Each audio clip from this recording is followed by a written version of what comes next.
All right, good morning, everyone, and welcome. My name is John Donadio. I'm the Executive Director of the New Jersey Association of Counties, and I again want to welcome you to this week's virtual workshop. And I know it's vote by mail and other election challenges, but I can tell you we are going to spend the majority of this morning, and we're going to kick off the conversation with a discussion about in-person early voting as the legislature is set to give final passage to legislation that would require such. We have established really an outstanding panel of election officials that I will introduce to you, and pleased to do so in a second, but just want to take care of it first. First, a couple of housekeeping items. If you are receiving CEU credits for this presentation, please make sure to contact Lauren in our office, and she will send you the certificate accordingly. If you have any questions throughout this presentation, which is scheduled to go to about 11 o'clock or so, please use the Q&A answer on the bottom of your screen, not the chat. The chat button is reserved for the panelist and Angela Wolf, who is doing a great job of managing the technology piece of this, because I cannot do that stuff. So thank you, Angela, for doing that. So with that, I am very pleased to introduce again just a distinguished panel of election officials that seems like they've been working tirelessly for about 3, 4, 5 years right now, with a very challenging primary and general, all vote by mail general election last year. And then just really want to commend them for their advocacy in getting changes to the in-person early voting mail legislation, which I know still needs some work, and we're going to talk quite a bit about that today. So with that, I'm going to start as I see them on my screen, and I'm going to introduce first Mr. Steve Peter. And I had a really hard time pronouncing his name correctly, so we had to go over that before we got started. He, of course, is the Somerset County Clerk, so my home county clerk, and does a great job.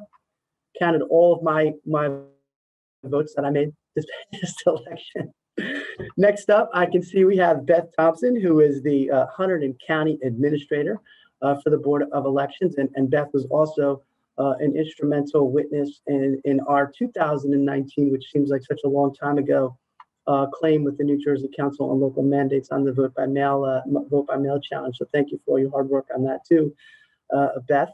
And then we next have Passaic County Superintendent of Elections, Shona Mack Pollock. Welcome, Shona. And you're kind of a newcomer to election officials, but you threw yourself right in. I see your name all over the place. I know you've testified in committees and have done a great job. So that's great to have you here. As with Stephanie Salvatore, who is the Gloucester County Superintendent of Elections. Hi, Stephanie. Great to see you. And then next we have, I always call her my partner in crime, Miss Mary Melfi, who is the Hunterdon County Clerk and former NJAC President, and my co-counsel with the vote by mail complaint back in 2019. And I love causing trouble with Mary. It's a lot of fun. So welcome, Mary. Thank you for being here.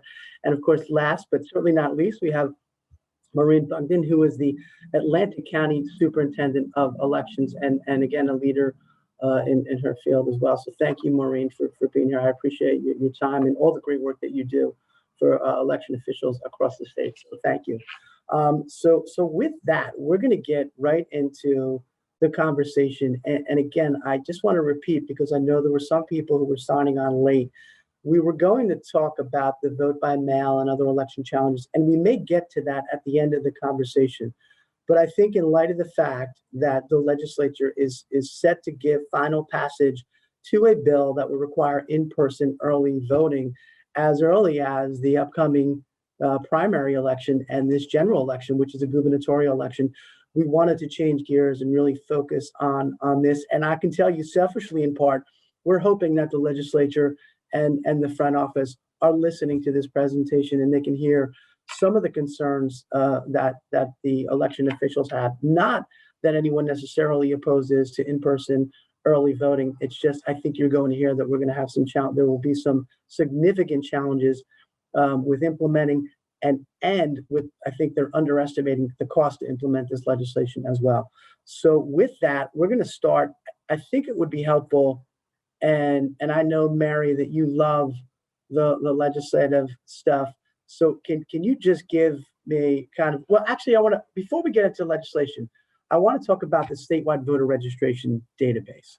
And I'm going to start with you, Beth. I mean, because we've read a lot about the statewide voter registration system in the press. What is it? Just give us a general overview. What is it supposed to do? So in 2002, the Federal Help America Vote Act was passed, which required all states to have what we call a statewide voter registration system. So in 2006, the state, in conjunction with all the counties, used something called joint application development, which were called JAD sessions. And all the counties got together with the state using Title 19 and developed this statewide voter registration system over 7 years, from 2007 to 2014. There are 3 different vendors. It was, changed, kind of hiccuped, posted together, pasted together. We've had issues with it. In 2014, we got the 4th vendor. That 4th vendor was hired to help develop a new higher security voter registration product. 6 years later, hundreds and hundreds of hours of UAT testing. They implemented this new statewide voter registration system in January of 2020, which we were told was going to be a like for like. Well, once we got the system, we realized we were missing tons of things: the ability to work with poll workers, the ability to work with county committee reports. The challengers module was missing. There were reports that were no longer available. You couldn't provide street voter lists. You couldn't provide summaries of voter registration. So there was all these things that, they did it in the name of higher security that kind of put us in a tailspin and has been crippling us along, trying to produce and work in a product that has been very difficult. The system, has a lot of good features, but features we thought that would be implemented that just weren't. Geocoding is a big portion of it. When we talk about geocoding, it's based on where your latitude and longitude of your home is. Well, in developing the software, they realized that people who don't get mail delivery aren't properly geocoded. So if you have a PO box, we were having issues with just locating your home. Simple things that we thought would be very easy to do have become extremely complicated. When you share postal municipalities between counties, it becomes difficult. Sometimes the homes show up as say a Somerset County address when it's actually on the border of Hunterdon County, and then you've got to go through workarounds, which is a term that we all have been using lately to try to fix these situations. Use direct impact agencies with the SVRS, and those direct impact agencies, the information is sketchy sometimes at best. So all of these things in conjunction, we were able to get through the 2020 election, but there are things that really do still need to be improved. We talked about early voting. The importing of information from any outside host computer is not possible. So we are dealing with those kind of things that we have no idea if it's going to work or it's not. And with every new signed piece of legislation, what they're not understanding is that all the bugs and all the fixes and the things that we need to get done in order to do our daily work are put on the back burner in order to implement the new processes that we are supposed to be doing. So those type of things really do make a challenge for us. And it is extremely difficult to produce a product and give it to people who are running for office and feel confident that what you're giving to them is going to be the best information, that it's accurate. And this is what helps, people run for office. We're giving them a tool to enable these people to run for office, and we just don't have confidence that what we're giving them is 100% accurate. So let me ask you, I mean, is the system salvageable? Mary, Beth? John, if I can jump in, Yeah. Because that's every time I testify on an election bill, that is I'm like a broken record, because the statewide voter registration system it's the foundation on every bill. If that doesn't work, anything connected to it is not going to work. And county clerks and superintendents of elections and boards of elections did a yeoman's job last year working with a product that did not work. The public didn't know it worked. You know, commissioners that are on the line that are watching this presentation, I mean, nobody knew that we were getting duplicate ballots. Of course, you know, people knew about the deceased ballots and the duplicate ballots, but I mean, people do not know what we went through with that system. And it's still going on. You know, to this day, it is still going on. And that's the problem is, you know, 2019 was the year of security, as Beth said. We spent all our time making sure that the Russians could not get into the SVRS. And, you know, I always say jokingly, I wish they would take the SVRS now because it's just so much, you know, it's just got so much bad data in it that just take it so we could start over. But yes, you know, and I will say the state is working on it. I mean, I don't want to say that the state's ignoring it, but I think it is, you know, I think it's just so many problems, and it's just like it's like that whack job, you know, like the thing that keeps popping up, you know, they just keep fixing and fixing and fixing. So, you know, I just don't see any election bill working until that is addressed. And I think that I can speak for all of us when I say that. And to follow up on what Mary is saying, I think it's important to note that that is our daily tool that we use for everything that we deal with in election. And by asking us to do more with it, it's kind of like the legislature handing us a butter knife and saying, here, go out and carve David for us. You know, you can get it done given enough time and effort. But boy, if we had the right tool for the job, it would make it so much simpler. Is part of that, and help me with this though too, this is separate but related. Do you still have to manually input information into the system, or is it truly an automated system? No, we have there's to a lot of, manually, yeah. a lot of manual, So that and adds, a lot of double check, cross checking.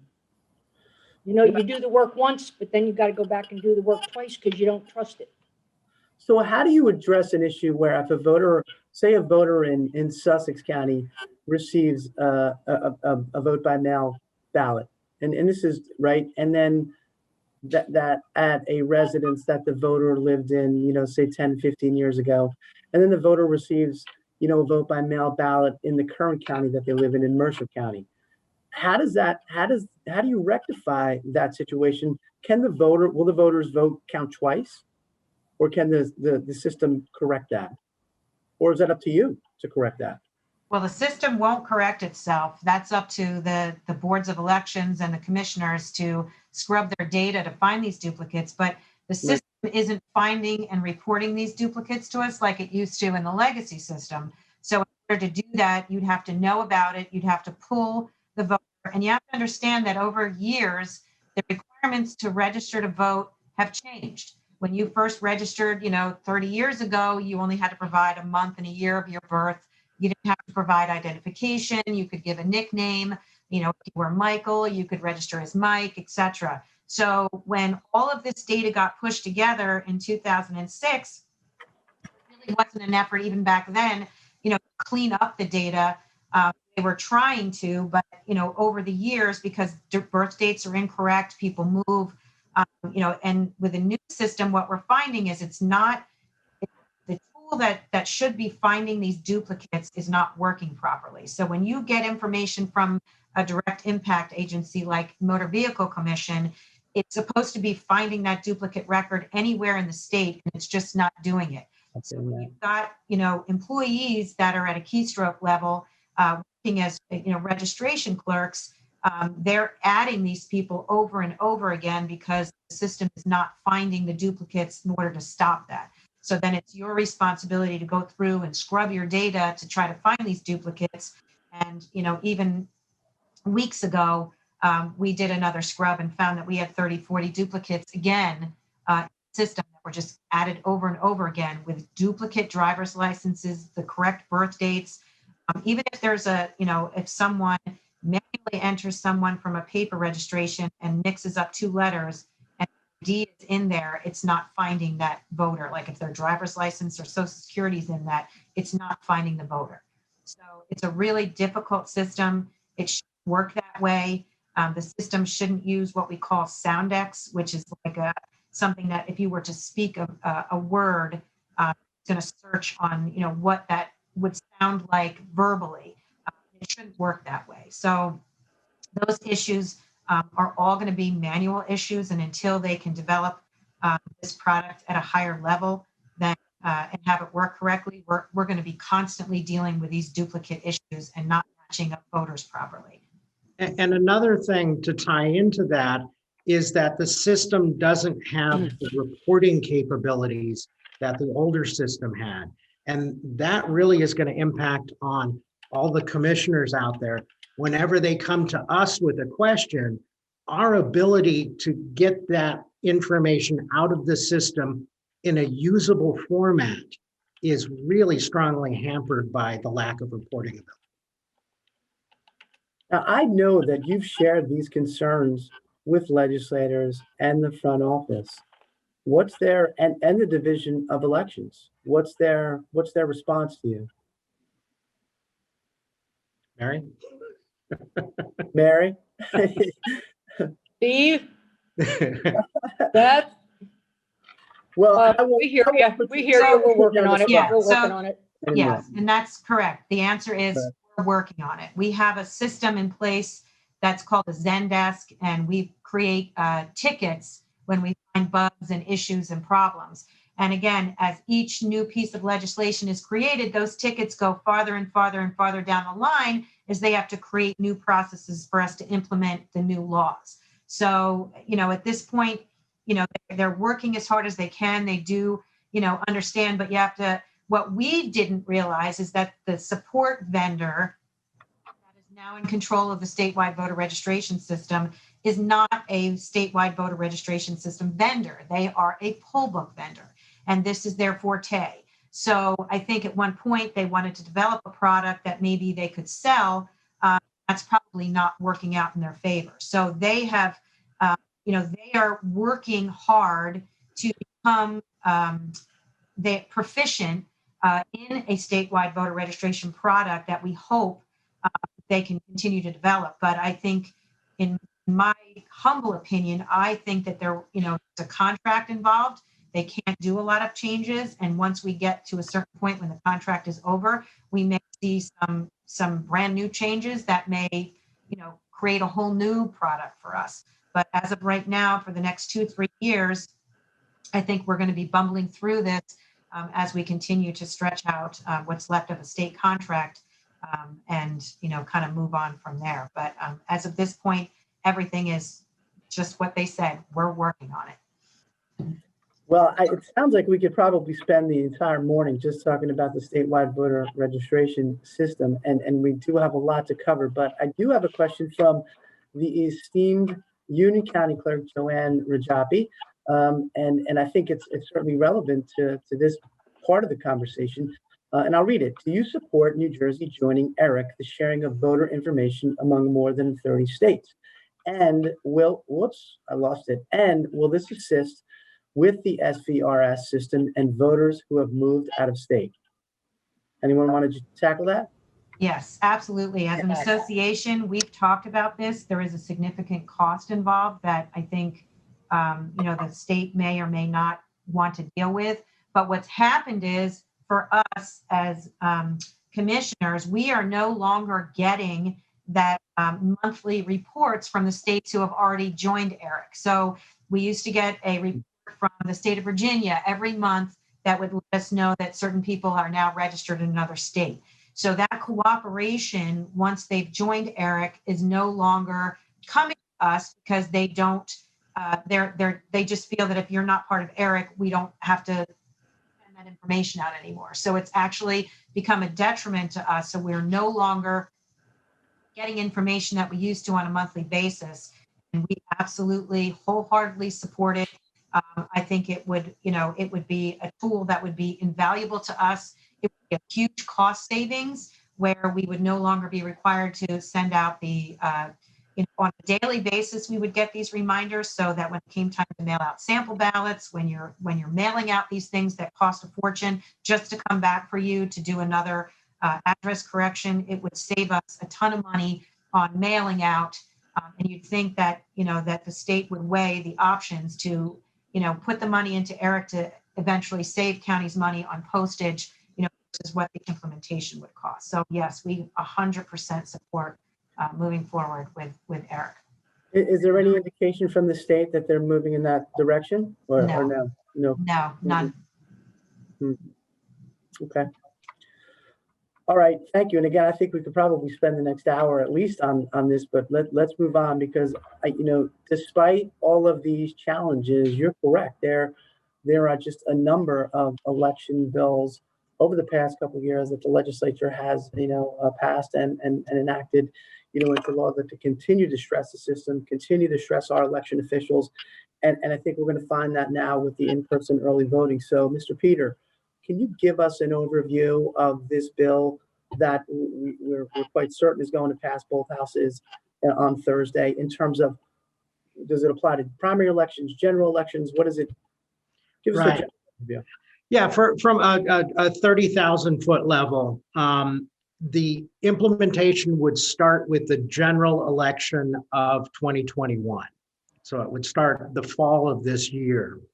It would require early voting for a presidential election or for a general election to begin 10 days prior to the election and go up to the Sunday prior to the election. It would be different for a primary, whether it was a presidential or a non-presidential primary. It would be 6 days prior to the election for a presidential, 4 for a non-presidential. And basically, the counties would have to have 3, 5, or 7 early voting centers open based on the number of registered voters in the county. Basically, under 150,000, 150 to 300, and then above. And those centers would have to be true voting centers. So any voter in the county could go to any voting center in the county, which means that we're going to have to significantly upgrade equipment to be able to make that happen. And we'll get to that a bit later.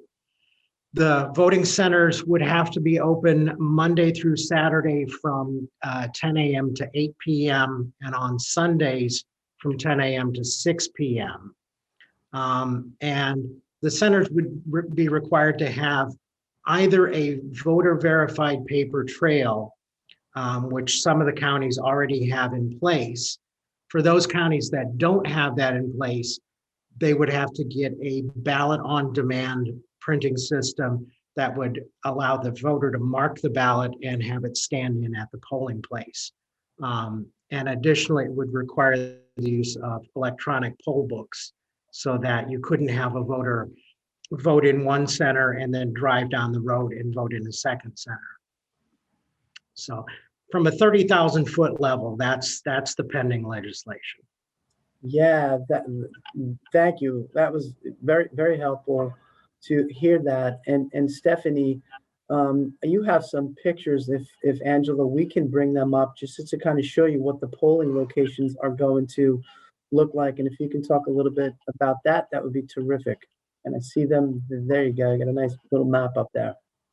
So I'm excited. I mean, it's going to be a lot of money and it's going to be a lot of work involved, but I think the people in New Jersey want the early voting, and I'm excited to have early voting after a year of all paper mail. That this is going to be exciting and convenient for the people. So what we did is I took a map of Gloucester County and we looked at the size of our county. It would be about 5. We're about a mid-sized county.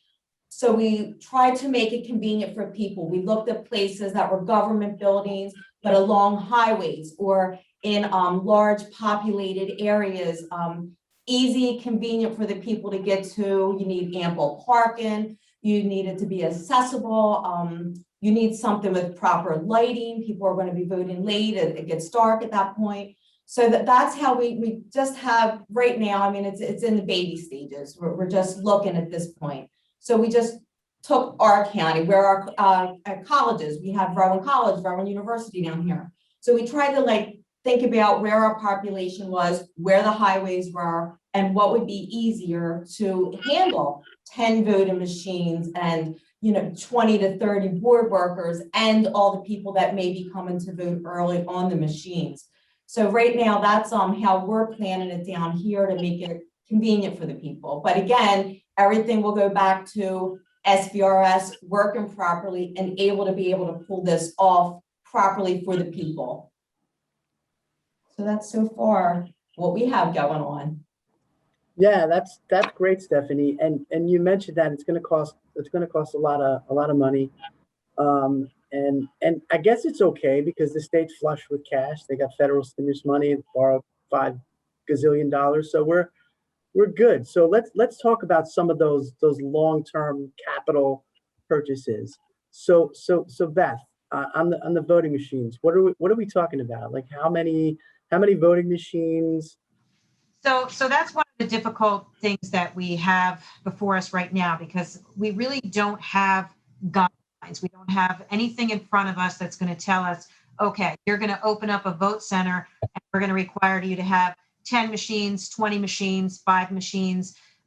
There's really not a guideline. So if we were to take county and the states as a whole, let's take the whole state and do the big picture and max out the number of voting centers that you'd have, because again, they're giving you a minimum required and a maximum required that they'll pay for.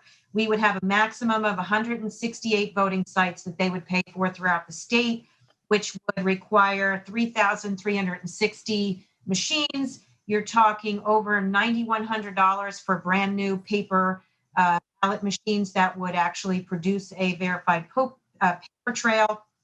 And then you've got all of the e-poll books, which on average cost about $2,500 a piece. You're talking about project management costs, where counties like Hunterdon, just to implement all brand new voting machines, would be close to $250,000 just to do a project management from a vendor. So in the overall picture, when you're maxing out, when you're talking about purchasing licensing, which comes with the voting machines, you're talking about equipment that you're going to have to set up data centers for with poll books. I mean, I think what the state doesn't understand is that when you start implementing electronic poll books, you need a true data center to implement these. So with all of these things, my estimates based on what we've Beth, talked about. Can I interrupt you for 1 second on the data Absolutely. center? So that data center will have to be run by each county will have to have their own data center. Correct. Okay. These need to be charged on a regular basis. Right. Anyone who has ever been to a voting machine warehouse, they usually machines get daisy chained together. So similarly, your poll books would be daisy chained to some kind of racking system. And I think we'll talk about that in the long-term operating expenses.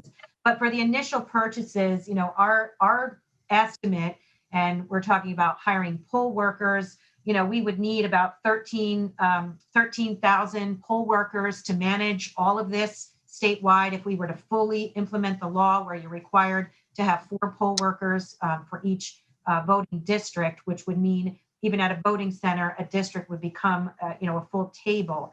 So with all of that, we're talking about the state's portion of it being over $9 million a year, because they'll pay $7.25 for every $14.29 that counties pay out, which in the long run costs the counties more than what regular voting in person costs, because it's a $200 paycheck for a poll worker, and then the state pays $125. So when you do the math, in the long run, it's going to cost the county more out of their pocket to pay the poll workers.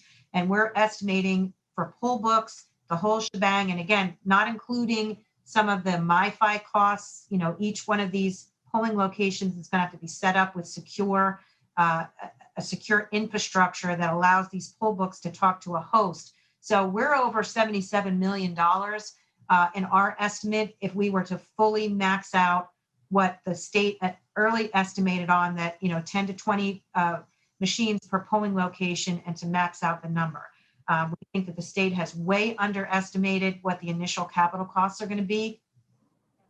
legislation is written, it makes, and it should make, every county in the state extremely nervous, because the way that the legislation is written is that they have the ability to control what they think is reimbursable. It's not really a solid dollar. And I think the only solid dollar is, I think it was a $2 million, or it was some figure that would pay for the printing on demands that you would use at the polling place in order to produce a paper ballot if you went with that optical scanning equipment.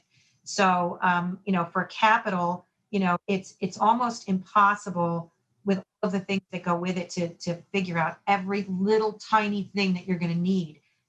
Transportation costs. Do we need new vehicles to transport all this equipment? Do we need to hire new personnel just during the course of an election in order to facilitate all this equipment? So I'm going to let Mary talk a little bit more too on what it would cost on her end when we talk about capital. But from my research and what we were able to configure, we are 100% sure that the state is underestimating what this is going to cost counties. And so Beth, so just to summarize, so for voting machines, e-poll books, technology, software, like to integrate the systems, we're talking $77 million just in long-term capital purchases for the state.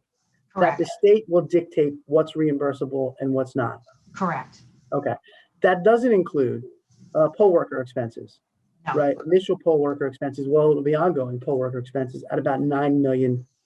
So just for the long term, we're looking at $86 million initially, right out of the box. Right out of the box. And for clerks, I mean, the clerk's the only exposure that, Steve and I have been able to come up with is the cost of integrating our offices with the voting equipment, to get the vote by mail results in. And, there's, it's a reality. There's some offices that work very well together. There's others that don't.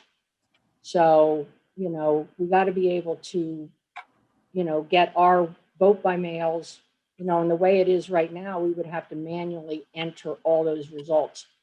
And anytime you manually enter results, you're looking for error. And, and after last year, we're under a microscope. You want to have an election that you're proud of. Everybody does. So, you don't really want to do anything, quote, manually. So, that's what we would be looking at is having to have a system that could be, manually, not manually done, but that could be integrated with that, whatever software that the Board of Election, because what Beth is talking about integrating, and I don't want to spend a lot of time on it, but a vote by mail, the way the system is set up is you could have early voting, and you could have somebody walking into my office at the same time getting a vote by mail, and they're issuing the ballot. And if the system is not set up, they could be walking from early voting place to early voting place getting ballots. And I mean, getting caught is one thing and getting penalized, but you can't pull a vote off of a machine. It's once the vote's on the machine, how are you going to say John Donadio voted for Mary Melfi? You can't. I would. I'd vote for you. I'd vote for you 3-4 times if I could. Well, moved 100 and but You gotta vote for me. But the vote vote for you is, too, you Steve. can't pull a vote off a machine. It's done. So, that's what we're talking about, integrating and encrypted hardware around the poll books at the early voting. And listening to Stephanie talk about 10, she's going to put 10 machines in Rowan College. I'm looking at Beth there. We don't have any place where we could put 10 machines in Hunterdon County. There's no polling place in Hunterdon County we could put 10 machines. So, that's every county's going to have their own set of. That's going to be a stress on Warren, on Somerset, or not Somerset, Sussex. The smaller counties. Hunterdon, Cape May have an issue with it. Cumberland, Salem. So. Wow.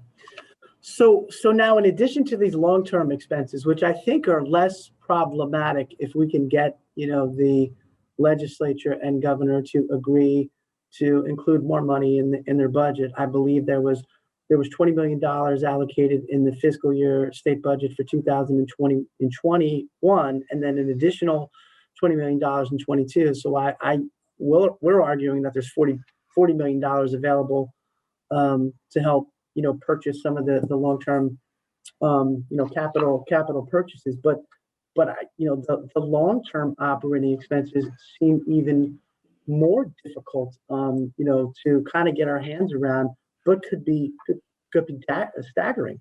So Stephanie, I'll go back to you.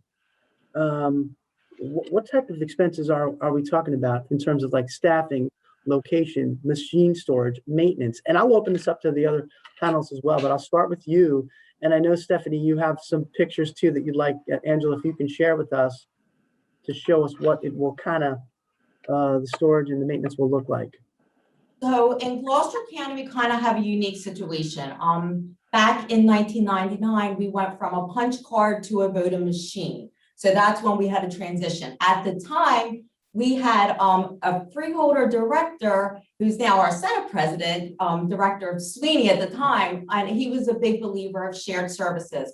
And so we bought all these new beautiful machines back in 1999, but we had the superintendent of elections in one building and the county clerk across the street and the courts down the street. And our machines were actually stored 2 miles away in another building, and our paper was stored in another building. So he thought, how could we get this all together to make it easier? It was always about shared services and making it easier. What you're looking at is our building. It's 45,000 square feet. This was, I can't even take credit for this. This was at the time freeholder director Sweeney's idea. Put a big building, put us all in. In the building you're looking at, the 45,000 square feet building, we actually have the superintendent of elections, the board of elections, the county clerk, satellite election division. We have acts now, and it's evolved. It's evolved over the years, and something that has evolved with security is we also have the Office of Emergency Management right in the building. We have an area that is secured storage that to protect all our ballots in the middle of the building with all kinds of security around our ballots. We have our voting machine warehouse with storage. We have a media center. So when people come in and they're viewing the results, to keep them safe and to be able to put them on the walls, we have our virtual court area. So we have all this going on. And it takes money. All this is money. And it wasn't since 2000 with this. It's been evolving over the year. It involves a lot of construction. It involves updating equipment. So yes, it costs a lot of money over the year to keep all this going on, but I think it also has to take shared services because honestly, we couldn't have elections without other departments all getting involved, and to have a one-stop shop, we're unique. Not all of New Jersey is unique. They don't have this kind of an operation, but I think in order to have early voting, and they're going to need something like this. You can't have your machines in one section and your ballots in another section and sending voters all over the place to get a ballot, to drop a ballot off. It takes a lot. And even getting with the early voting, and we haven't talked about yet, but drop boxes. We in our building have 8 screens, and I think I have a picture of that of some things in our building. We have an area with 8 large, so that's our count area where we count, but we have 8 screens where we are constantly watching those drop boxes. That takes a lot of money. There's constant 24/7, that's our warehouse. Right now, we don't have the machines. There's our buildings. We sit there, we have a training center. We can bring in part-time people to do voter registration. And those screens at election time have all our drop boxes in the building. They're constantly being secured 24/7. So you can see the boxes that need to be secured. Saying that, we have to pay people 24/7 to do that. You're going to have to pay people those 10 days to work constantly. So besides what these expenses, and it's going to be large and it's going to be every year, it's not just, oh, well, this November we'll have to pay people 10 straight days, 24/7. It's going to be every year and every election. So besides the storage and whether people rent, we were fortunate enough that we could buy this warehouse. The county, when I say we, the county bought this warehouse, but it's still the upkeep and the money and the personnel. It's all going to take a lot of money. And this is something that has evolved since 1999. The center you're looking at kind of evolved this year during the pandemic, in the early part of the pandemic, the majority of the building over time. But to ask other counties to do this when we've been doing it since 1999 this way, over 20 years. So it's going to cost a lot of money, not just the operating, but the building, with getting the buildings, with any kind of construction or equipment within the buildings that aren't electronic poll books or voting machines. So it is, I just wanted to say that's not something all the counties have. We're fortunate, but it took us 20 years to get to this kind of a level. So Stephanie, or actually, let me ask for a county that hasn't been doing this for as long and aren't as fortunate to have the Senate president, a former Gloucester County freeholder director, and glad that he's on our side most of the time.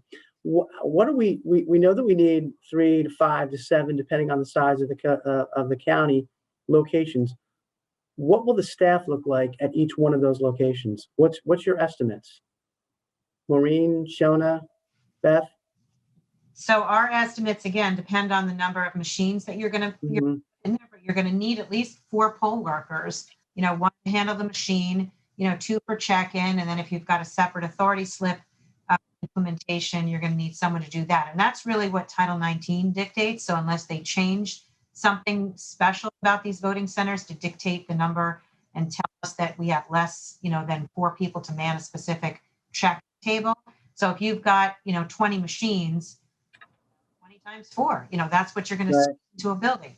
Now, small counties like Hunterdon, and I'd really like, Shona to talk about, what's going on in Passaic. We have a very small 2-story warehouse in downtown in Flemington.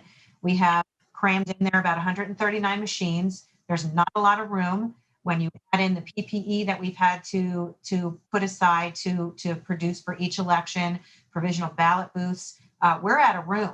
I have a meeting tomorrow to go talk to the director down there to see, what we can do to improve our space. And moving forward, how are we going to get a data center together to even implement the storage of electronic poll books? So when you're talking about costs, and Gloucester is in a very unique position, and they're very fortunate. But counties that don't even have the footprint availability to even build, something like a 44,000 square foot building, it's going to be very difficult for them to work this through. And when you're talking about having to have specific equipment for early voting versus what you're going to put out on election day, it makes it even more challenging because those two are going to be separate. You're going to have, to quarantine those machines. There's things that you're going to not be able to do with those machines for early voting that you're going to have ready for the election day voting. So that turns into a whole different set of issues with your, operational, like how you're going to get the stuff out, how you're programming what needs to go out election day, what you're doing with the early voting. So not having space, it's kind of like working in the crawl space of your attic trying to fix, an air conditioning unit when you're claustrophobic. It's pretty difficult. But I'd really like for Shawna to talk about their situation in Passaic. Yeah, so we were told that we would probably have 7 to 10 at the most early voting centers, and I believe that the recommendation was for between 10 to 20 at max voting machines. based on the size of the center, which would require at least 4 poll workers per machine, as Beth indicated. It's very difficult, as you know, sometimes the challenge is with the poll workers and staffing the polling locations. So that would be a challenge, an ongoing challenge for 10 days prior to every general election. That's one of the issues that we're going to face here. In addition to the space, right now we have 650 voting machines in our warehouse. And based on the recommendations of the legislature, they're not willing right now to provide us with the funding to have the additional machine or the equipment for our entire fleet. So they only want to provide us with enough funding to have early voting machines, which means that we're going to have 100 additional machines, as Beth indicated, in my warehouse. We're at maximum capacity. 100 machines that I can only use for that early voting period, in addition to having that data center. We would have to completely retrofit our warehouse right now. And we had some engineers come in a couple of weeks ago to assess our situation. We're either going to have to, again, retrofit our warehouse or find another place to implement this legislation. And that's going to be our challenge. The challenge is the funding, the challenge is the facility, it's the poll workers, it's the timing. We have the June primary that we're looking at. We have the impound period after the primary that puts us towards the end of the June. And then we are also looking at a September election. So literally I have about 2 to 3 months to put this all into place, and also educating the public. That's huge. Educating my staff, educating, the election officials, training poll workers, training the public. This is going to be a huge undertaking. And to have this done in 2 to 3 months, I mean, we're willing to work with people. We want this to be successful. We really, really do. Because like Stephanie said, we're excited about it, but we want it to work and we want it to be successful. I don't think anyone here wants this to fail. We did an all vote by mail election last year. Here in Passaic County, we did 3 successful all vote by mail elections, and we're proud of the work that we do as election officials. We want it to be done correctly. We just need time to get it done. And all of the things that we mentioned earlier, the funding, the space, we need to be doing it correctly. That's our number one issue right now. And again, the 100 additional voting machines, the incompatibility with the machines that are currently in my warehouse, that's an issue I think that my clerk also has. The system's not functioning properly. All of these things can be properly addressed, I believe, if our legislators were listening to us and, hopefully taking all of these things into consideration.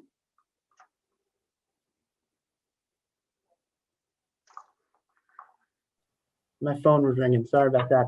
So thank you, Shona. Maureen, anything on the long-term operating expenses with respect to? Actually, let me ask you this: is it just poll workers, or are you going to have to add either through the Board of Elections or the county clerk staff? Will you have to add staff?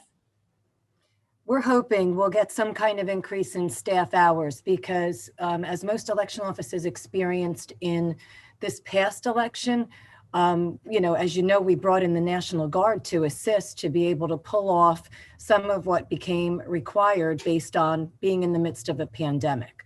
But I want to offer just a slightly different perspective on some of this and what got us here today. So folks walk away understanding the challenges, but also the benefits that we're looking forward to as election officials, as long as we can get this managed properly and set in place so that it doesn't become a career killer for those of us who are required to put forward elections that have integrity. And at the end of the day, that's the most important thing. That's what the voters want to see, right?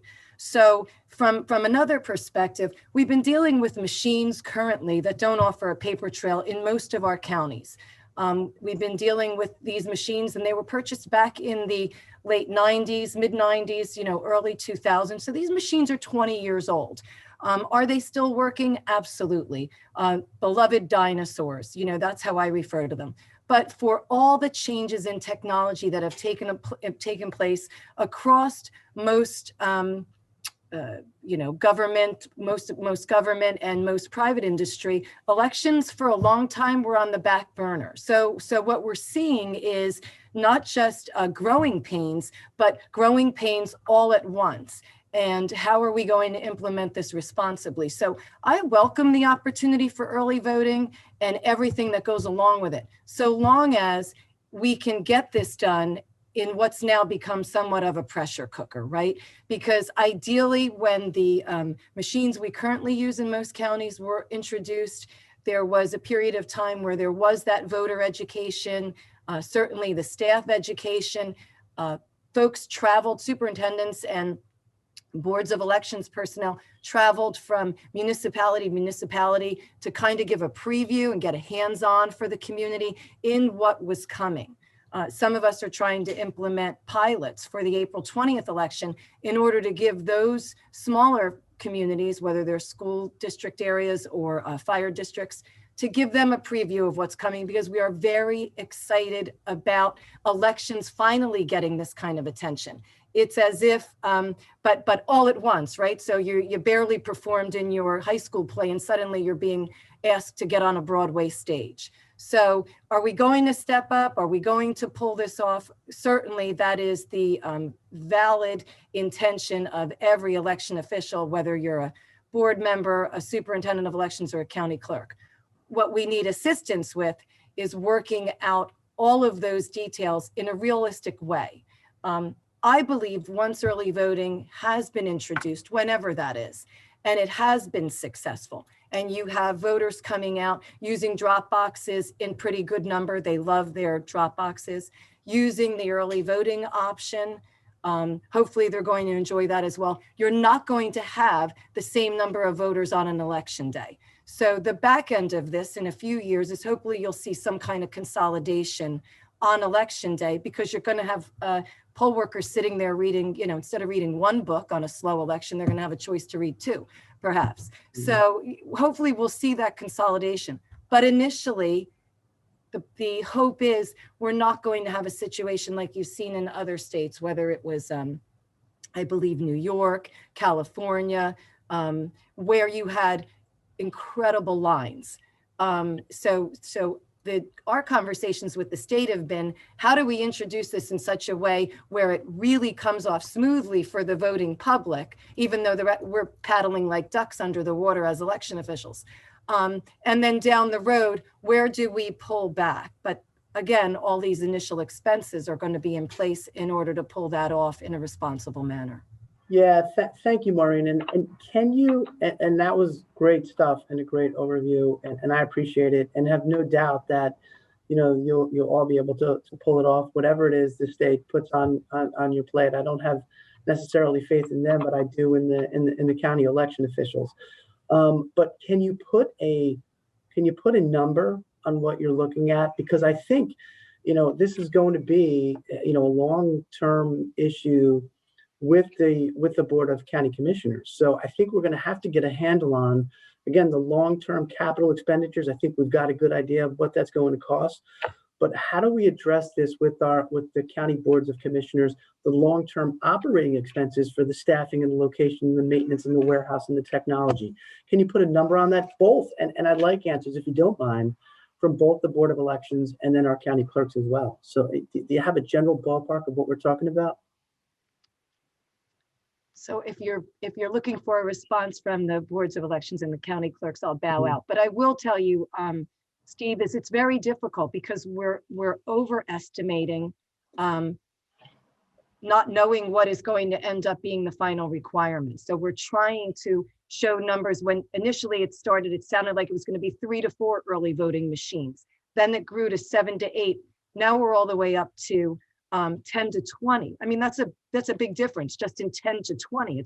You're doubling those initial projections even at that level. So it's really hard to get a handle on what the expenses will be in that regard, but I'll certainly yield to the county clerk and board members. John, getting into the expenses, I mean, one of the things that concerns me, and that we did it, we talked about it with the vote by mail, and we talked about it with this bill. I have a CFO that won't let me buy a single thing unless I've got funding in the budget. I have got to have that funded. And if this bill comes through as it is right now, it's got 2 million and it's got approximately 20 million in it. And Beth is in the same boat. If we have to buy machines and we have to buy service contracts and that kind of thing, and the state says, go out and buy this stuff and there's no money in the budget, I don't know how in the world any of us are going to be able to go out and purchase, and not only purchase, but you're going to have to go through the purchasing process. I also have an incredible qualified purchasing manager that's not just going to let me go out and buy whatever I want. He's going to make me go out and get proposals, and you're going to have to go out and you're going to have to bid this stuff. And, and this isn't going to be, a 2-day process. So, the commissioners are going to have to look at that with your CFOs and your purchasing departments. The other thing that I have concerned about is these poll workers that, you're going from a set day of $200 per person that the state gives you back $125 to a 10-day span where they're making $14.29 an hour. And I think now they're going under the Fair Labor Standard Act. And I think now they are going to be considered employees, and they're going to be getting benefits. The counties are going to be paying them Social Security. They're going to be paying workers' comp. They are going to be looking at them as county employees. Counties handle them different. Some counties issue a W-2 for them. Some counties issue a 1099. Some counties simply ignore them because they're under the $600 IRS threshold. But that day's gone if they're making $14. Because I think Beth and I figured out if they work, they're a $2,600 employee. And of course, if they work 30 hours, they're going to get an hour sick time. So, these are things that, and again, is that going to put a stress on your finance department or your payroll department to monitor these employees? And if they take these employees and you have it during the, I don't know which bill, they got different bills floating around where you're going to have early voting for the primary as well. Some of them have it for 4 days. You've got them working holidays. Are they going to unionize? Are they going to become union employees? Are they going to get holiday pay? What happens when it goes up to $15 an hour? These are just questions that nobody has been able to address. They're not the $200. They're not the $200 contracted employee that is looked at and given $200. So, I mean, these are things that the commissioners are going to have to look at. And, during the vote by mail last year, local finance gave us a notice that said that the counties would be reimbursed for any expenses. And I mean, Steve, I don't know if the boards remember that. The supers, we got the local finance that we could take to our finance departments, and then we could cut the POs even though we didn't have the money, and then they put it in that special line item that they have.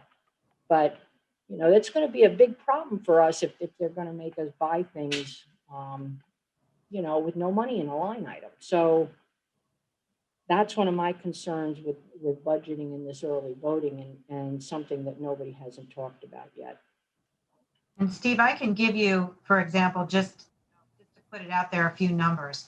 So talk about poll books. You're talking on an average about $125 a poll book per year for a post, 1 year license and maintenance fee per poll book on average. You're talking about, over $250 for firmware and extended warranties on every machine that you buy. You're talking about probably $50,000 a year just in the license renewal fees on just the voting machines. Then there's a warranty on, any print on demand system that you get. An average employee that makes $20 an hour, you're talking about 50 hours at time and a half, 16 hours at 2.5 times on a Sunday. So for every employee that you bring in that makes $20 an hour, and that's a very low estimate, you're talking over $2,000 in overtime per employee just to get through the early voting. You're talking about support vendors that are going to be with you every day on an average cost of $1,700 per day per person. You're talking about transportation costs of the voting machines back and forth. You're talking about, late hours with provisional ballots coming back and forth, and how much do you have to pay the poll workers. So when you're talking about these long-term costs and what you need, we had, dozens and dozens of people help us through this all vote by mail election to help us get through this. You're going to have to conservatively figure out what you'll need during this early voting session to have these people with you, and realize that, again, your staff is going to be working, 12 to 15 hours a day for 10 days, and then regroup and do this again on election day. And with the extension of the vote by mail receive dates for after the the election, you have to stay hours and hours after. For the 144 hours, you've got to stay open till 8 o'clock in case the ballot shows up. So all of these things have created a turmoil situation where you go before a budget committee and you're kind of like at a loss, because you're really not sure. It's kind of hard to predict what you're going to be doing if you don't know and you don't really have the guidelines. So all we can do is come up with estimates. We're hoping that once the capital expenditures go through, you'll have your contracts, you'll have your information from your vendor, and then your operating costs are just going to go through the roof. It's going to be impossible. And, in order for us to be all in sync, the requirement to have these early voting machines and the poll books, you're going to want to develop a county-wide same system. So regardless, it's going to force you to purchase new machines, purchase, this equipment, maybe before you're ready. And we're ready for it. And again, it's exciting, but if you weren't on track to get new machines until, say, 2024, because you've been slowly adding up to your inventory, you're now pushed to be putting that money further and further, into your coffer, so you're ready. And again, statutorily, Board of Elections offices that work with superintendents of elections are only allowed to have 4 employees, depending on the number of county commissioners.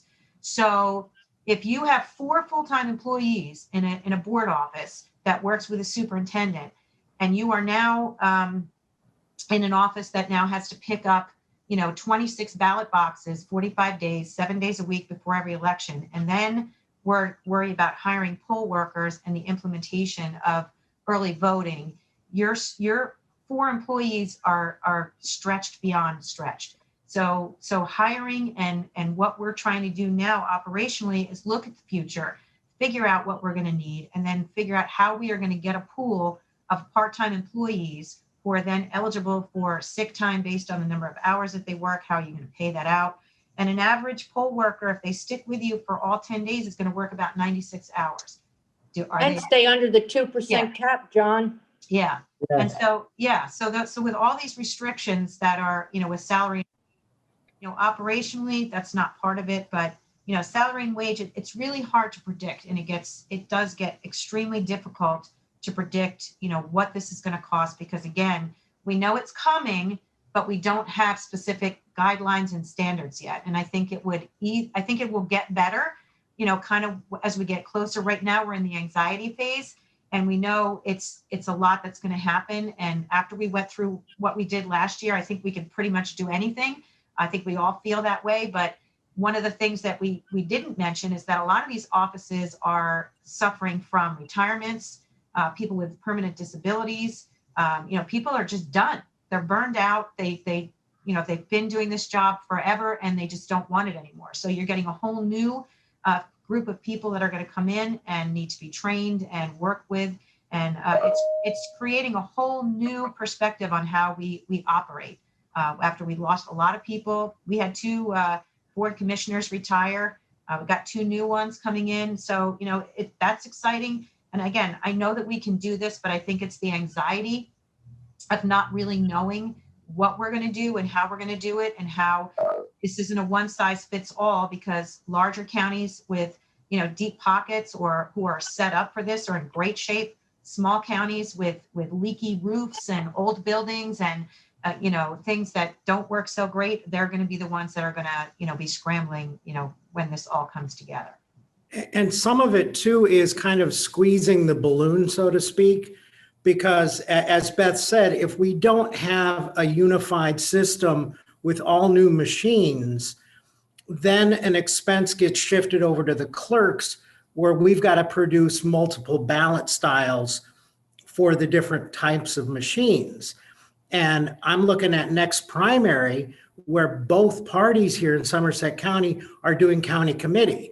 So I've got 265 ballot styles that potentially I'm going to have to double for two different kinds of machines. And just to get the proofreading on that, I mean, you think I've got thick glasses now.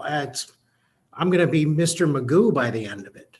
So let me ask you this, though. I mean, is the state, and this was one of our questions and was on my mind as well, is the state going to require or be the lead purchasing agent to purchase the voting machines for everyone, so everyone has the same machines, or is it going to be left up to each individual county and everyone can have a different Individual county, individual county? each individual Right. county.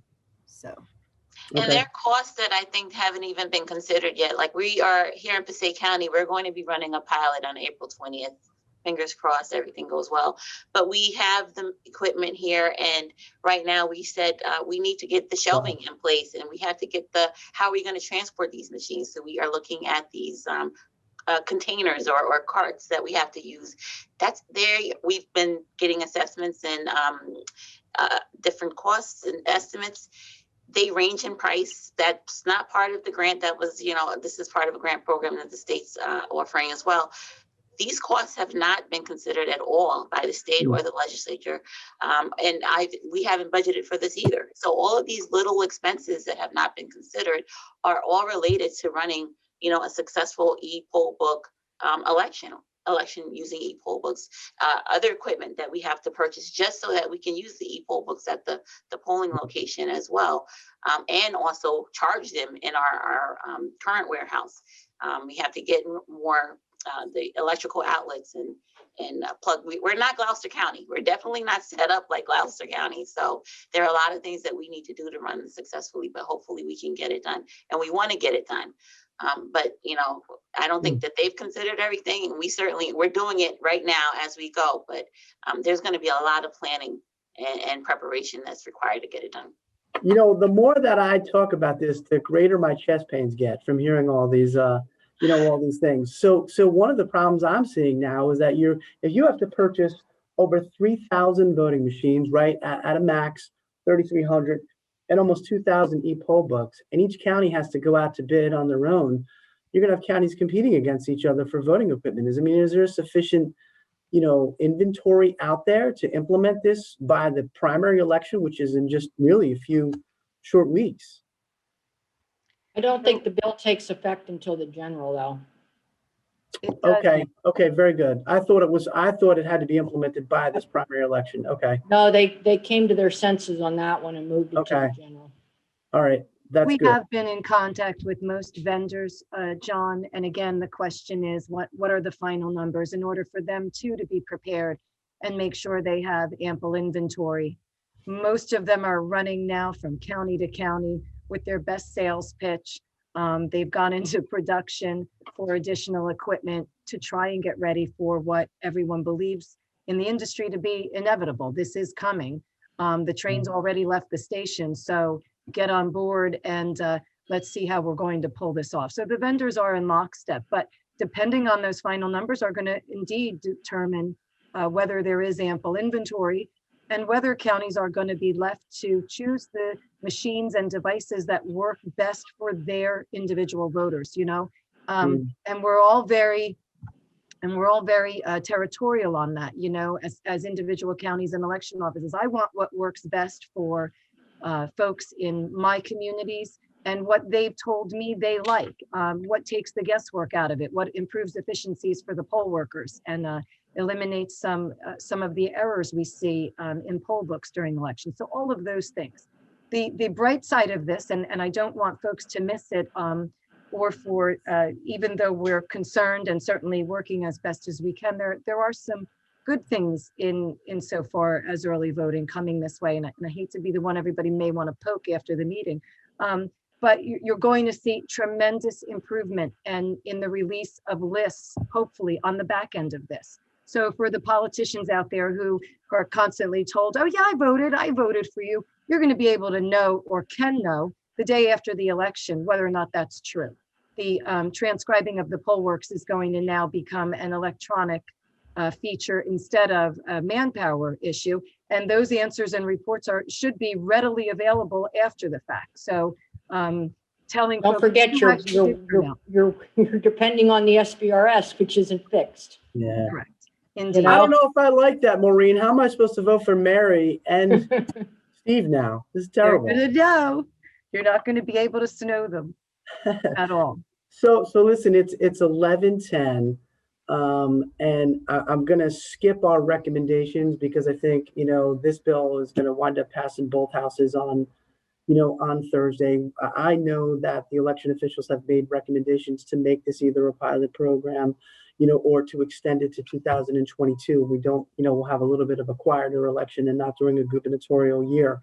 But it doesn't seem like that's an option anymore. I mean, I think our best, strategy is to continue to say that we need, if the legislature and the governor believe that this is a smart, investment, then they need to make the investment. And they need to make the investment into the long-term capital purchases. And they need to make the investment into our county election officials for our long-term operating expenses as well. So, but with that, I want to, and before we open it up to any questions, and we'll only take one or two if there are any final thoughts on any one before we wrap it up? And I'll start with you, Mary.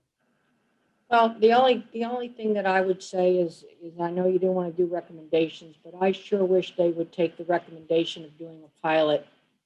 There are several counties that have the equipment and the ability to actually do an early voting pilot.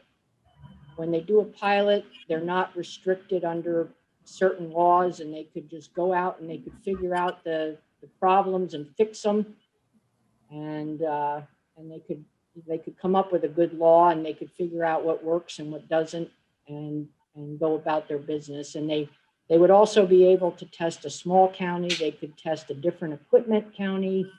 They could test a big county. I mean, there's different counties out there that are prepared, that have the equipment, and it would just be a really good shot at doing a pilot and then move into 22 with a good law.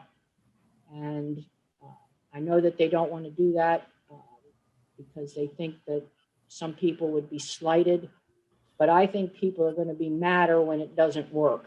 So I think they'd be happier with a good product. That would be my only comment. And thank you for having me on this panel today. I enjoy NJAC, and I think they're tremendous value to the county. So thank you. Thank you, Mary. And thank you for all your, hard work and support and friendship over the years. I appreciate it a great deal. And just to be clear, because we had a couple of questions in the Q&A about whether federal monies will be available. I don't think we know the answer to that yet, and hopefully will in the next week or so when Treasury issues guidance on what the monies can be spent for. It has to be COVID related. There's some general categories that they provided in the bill when it was signed into law, but the guidance from Treasury is forthcoming, so we don't know if it will be. I mean, I think under the CARES Act, the vote by mail expenses were covered by the state and reimbursed for the most part to the counties because we conducted an all vote by mail election because of COVID.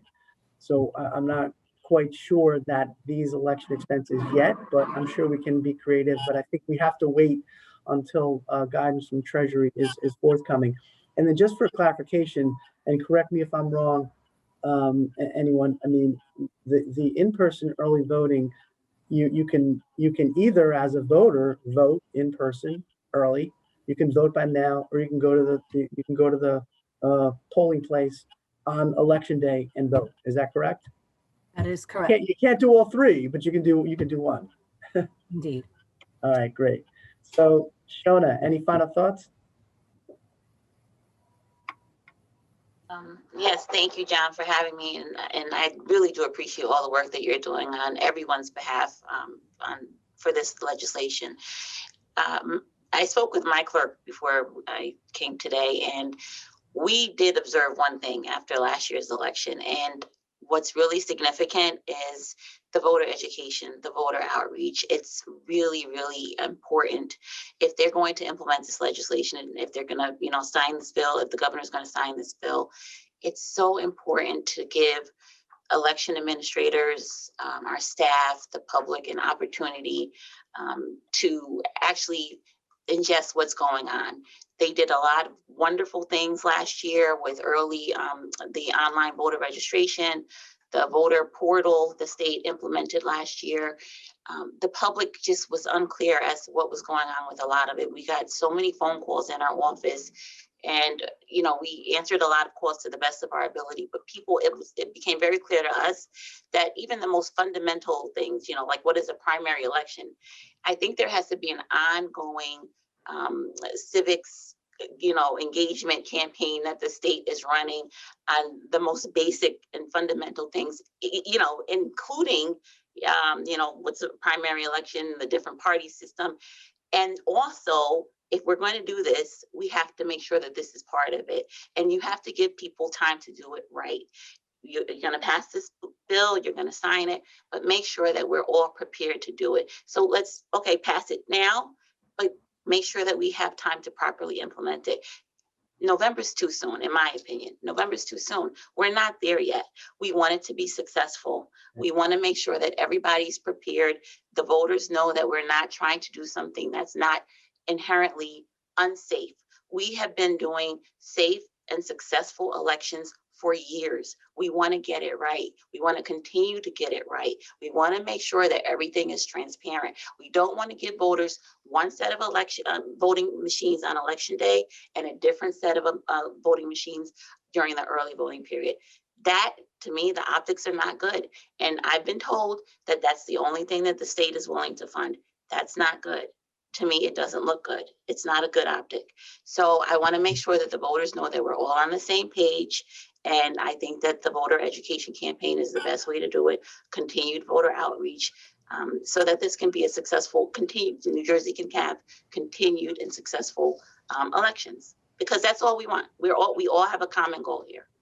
Thank you again, John, for having me. This was a great panel. Great. Thank you, Shona. Thank you for being here and all the hard work that you've been doing this. So I appreciate it a great deal. Mr. Peter, any final thoughts? Yeah, well, thank you, John, for having me and allowing the second most distinguished citizen of Somerset County to be here. Of course, deferring to you as the most distinguished. That's not true. But I think that in terms of, the old adage of you can have it, quick, you can have it easy, or you can have it quality. We're never going to be able to really deal with the timeline of things. Election schedules are set by statute. They're going to happen. And if the state wants to make this easy, we have to do, as you said, the investment in it. And I think, Shona is absolutely correct. It has to be an investment in the education. And as we've heard from all of the officials here, it has to be an investment by the state in the capital to get these elections done. So that's the takeaway I'd like the NJAC members to take away from that today. Thank you. Great. Thank you, sir. And thank you for all your hard work. And I like your flag placement as well. Looks great. I like it. Beth, you're up, Beth. So again, thank you so much for doing this. I think it's really important for the counties to be involved. Sometimes elections are kind of like the hidden stepchild in counties. We're a statutory office. We all know what we're about. But this is going to take cooperation from just about every department inside the county: planning, architecture, finance, administration, to pull this off and to get this right. And, when we talk about some of the fears, just for example, in 2019, legislation was signed to implement, the usage of poll books, e-poll books. It's now 2021 and the standards are not there yet.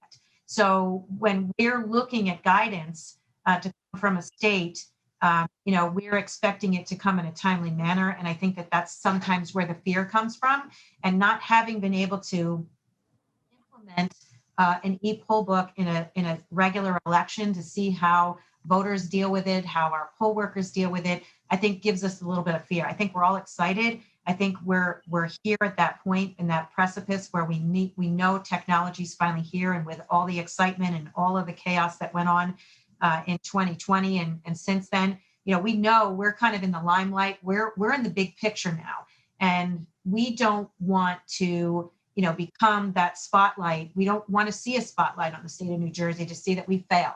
We don't want to become the next headline during the next election. We don't want to be embarrassed. We don't want to do that to anyone. And we take such pride and such care and such a personal, it's personal. Like, I love my job and what I do. It's very personal. I feel that, as a civic minded person, one of the best things I can do is to encourage people to vote. And when you make a mistake and someone loses their ability to vote, you end up taking it very personally. So hope that in the spirit of cooperation, that counties realize that they need to really work with their election officials, work with the departments, look at what's coming, know that it's coming, and start planning in advance, because no one wants to fail. We want to all be successful, and I think Shona nailed it. We want to have open, fair elections, and we want to give the public the ability to continue to trust us, because a lot of them lost faith in us in 2020 when they were forced to vote in a way that they had never done before. So we want to give that back to the public. We want them to trust us, and they want to continue to have people come out and vote. We put a lot of effort into elections, and when 17% of our county turns out to vote, it's very disappointing.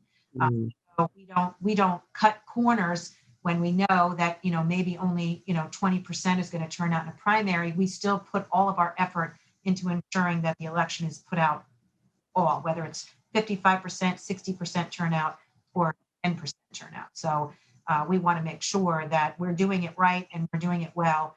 And again, I just want to thank everybody for taking the time to listen to us, and thank you. Thank you too, Beth. You did a great job as always, and I appreciate it a great deal. So Stephanie, and then Maureen, you're up for final remarks.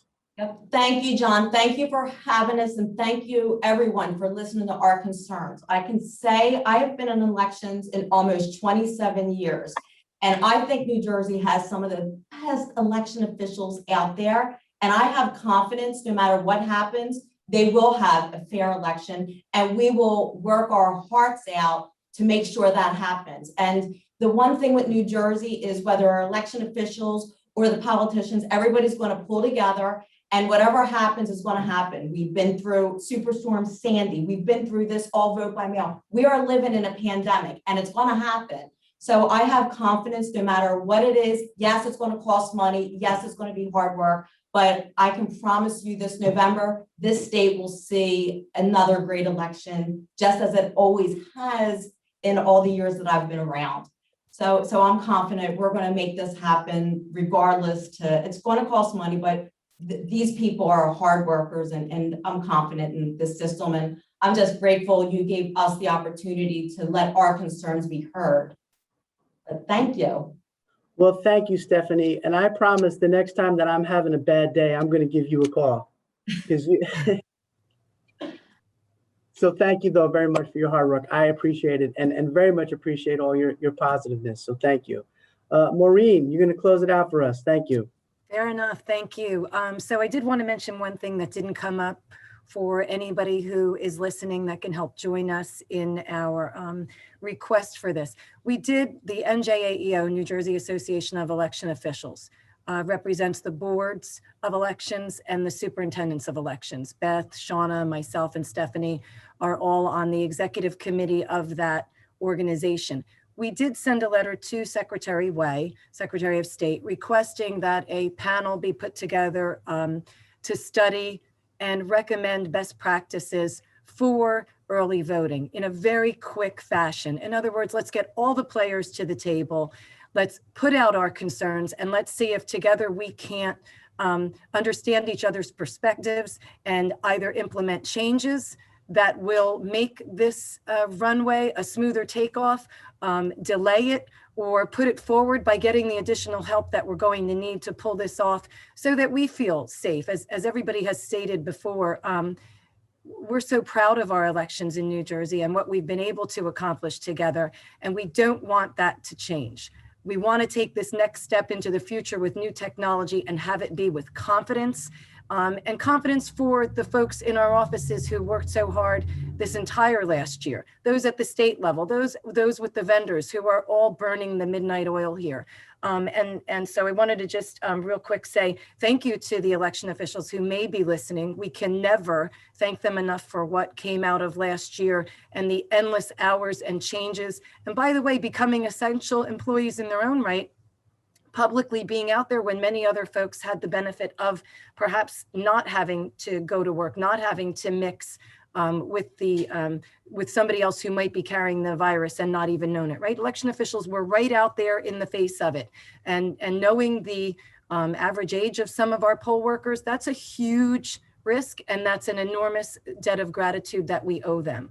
So I want to say that. And then lastly, and also terribly importantly, John, I want to thank you for your partnership. You have been spectacular. You've been so communicative. We've shared many of your emails with our membership and helped to educate them on things from your perspective and the county perspective. So I want to continue that outreach with you and thank you tremendously for having us today. Yeah, that's awesome to hear. Thank you so much for saying that. And again, for all of your hard work. And I can tell you it's easy for me to advocate for your issues because I know how passionate you are about it and how committed you are to doing your job as public servants. So thank you for all the hard work that you've done. Thank you for being here today. I appreciate it and look forward to working with you moving forward. So thanks again. I hope everybody has a great day. And again, just an outstanding panel today. Thank you. Thank you. Bye-bye. Thank you, guys.